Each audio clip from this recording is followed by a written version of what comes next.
Jesus playing head games with this character or what? Hey, Twisted people, it's your Twisted Woman here, Chauncey K. Robinson, and today I am doing a spoiler-free review of the horror film Saint Maud. Saint Maud follows a pious nurse who becomes dangerously obsessed with saving the soul of her dying patient. Overall, Saint Maud is an unsettling journey that is completely polarizing to the audience.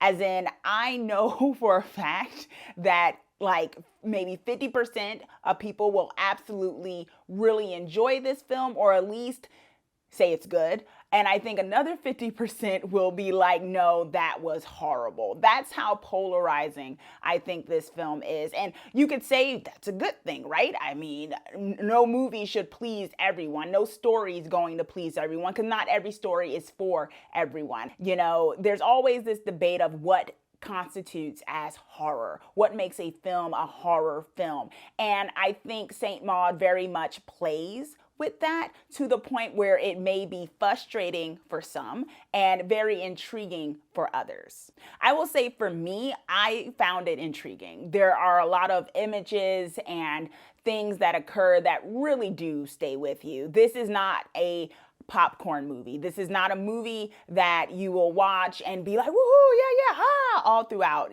Thank you. That was my interpretation of a viewer who watches a popcorn movie.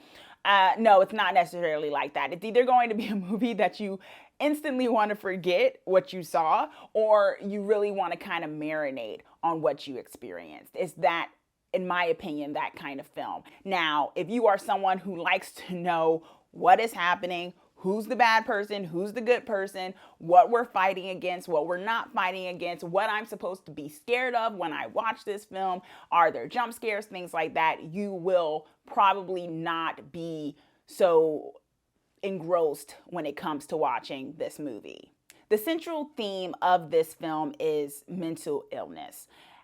That's kind of what it plays on, because I think it plays on the main character's psyche, Maud, and then on the viewing of the watcher of the film. Because throughout this movie, you will be wondering, is that real? Is that not real? What's exactly happening here? And for some people, like I said, you'll find that very interesting. And for others, you might find yourself quite frustrated.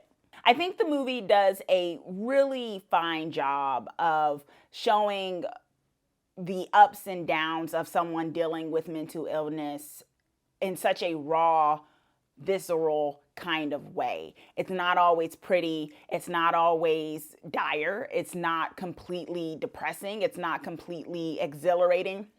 Because you do have certain films that I have found use mental illness as a crutch when it comes to storytelling, to the point where it's almost kind of a scapegoat for something. And I don't think this film does that. I think this film does a good job of incorporating it to tell a story, but it's not so much used in a way that to me would create or add to the stigma that is already there when it comes to mental illness. I don't think it does that in a cheap kind of way that some movies have been known to do.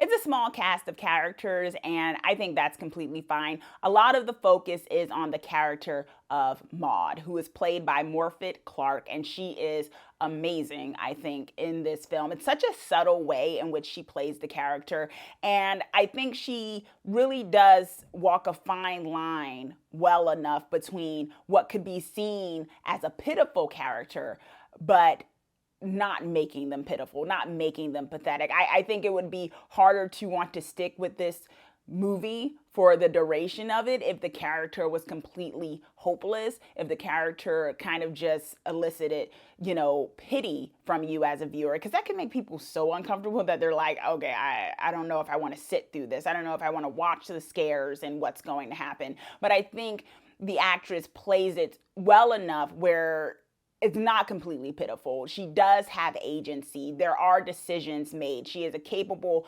fleshed out character enough in the time that we are seeing her in the span of this movie that you can go with this journey of what she's going through. Is this movie scary? I think there's some terror when it comes to it. I don't think if you are expecting a lot of jump scares and things like that, then this may not be for you. I feel like this movie is a slow simmer that has a very unsettling feel to it throughout it, that then in the last 10 to 15 minutes, it kind of sparks into what has been building up for some time. And to me, I thought the last 10 to 15 minutes was satisfying in what we were building up to. With that said, I do think perhaps, considering that the movie is about 89 minutes, it doesn't overstay its welcome. You're not getting like 2 to 3 hours of this kind of slow burn. So I think at 89 minutes, it was just enough where I wasn't thinking it was too little too late towards the last 10 to 15 minutes of things being so overtly in your face.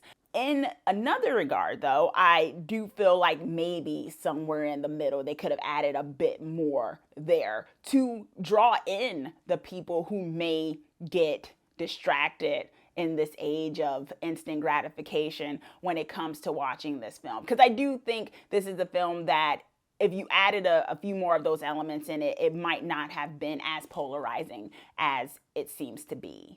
The triggers for this film are sexual assault and mental illness. My final grade for Saint Maud is B-. Okay, Twisted People, that's my review of Saint Maud. Let me know your thoughts if you've already seen the movie. Comment down below. And also be sure to subscribe so that you are the first to know when I post my videos. Thanks for watching.